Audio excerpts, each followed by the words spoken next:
I'm sorry. I don't want to be an emperor. That's not my business. I don't want to rule or conquer anyone.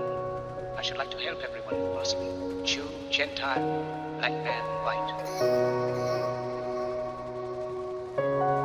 We all want to help one another. Human beings are like that. How's everyone doing? I have come today to talk to you about a more sensitive subject. It's not going to be a fun subject. It's going to be more of a positive subject. Now, a few days ago, I was running a mile. That's what I do. I like to run.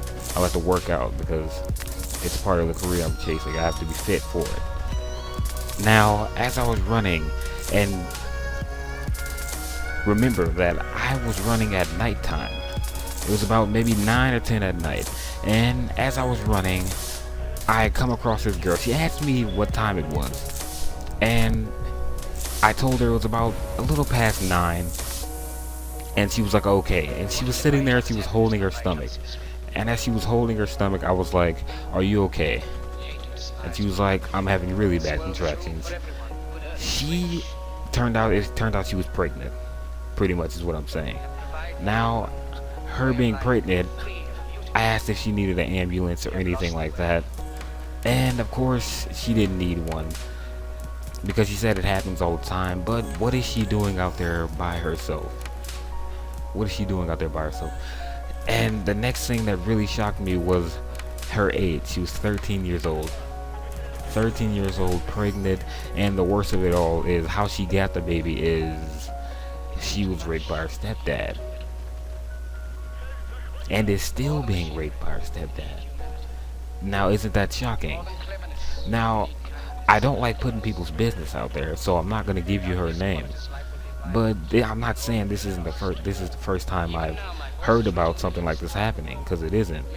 But what I'm saying is, the thing that got me the most is how positive she was. She told me her dreams and everything else. She pretty much just opened herself up to me, all because I seemed like a very kind person and seemed like I wanted to help her, and that's all I did. I wanted to help her. So now the reason why I was shocked about how positive she was is because people who go through stuff like that, they are not really that positive. They run around with a frown on their face. They never smile.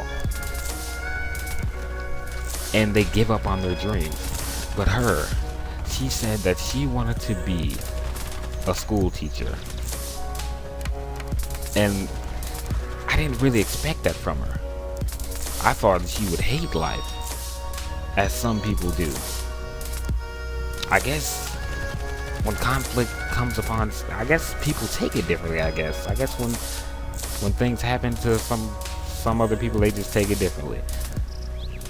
Like when people go through a breakup, they cry, and then they hate life. But her, she still wants to continue life. She still wants to go through it.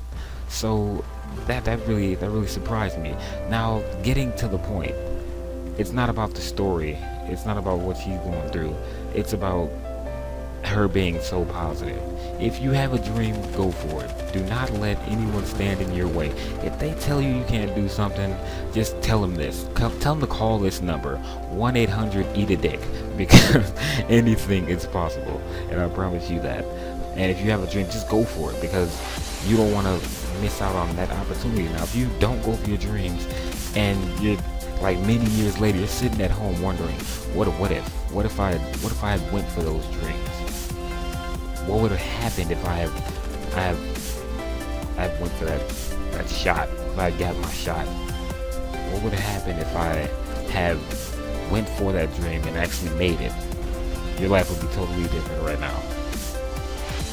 Or it'd be just the way you wanted it to. It all depends if you go for it.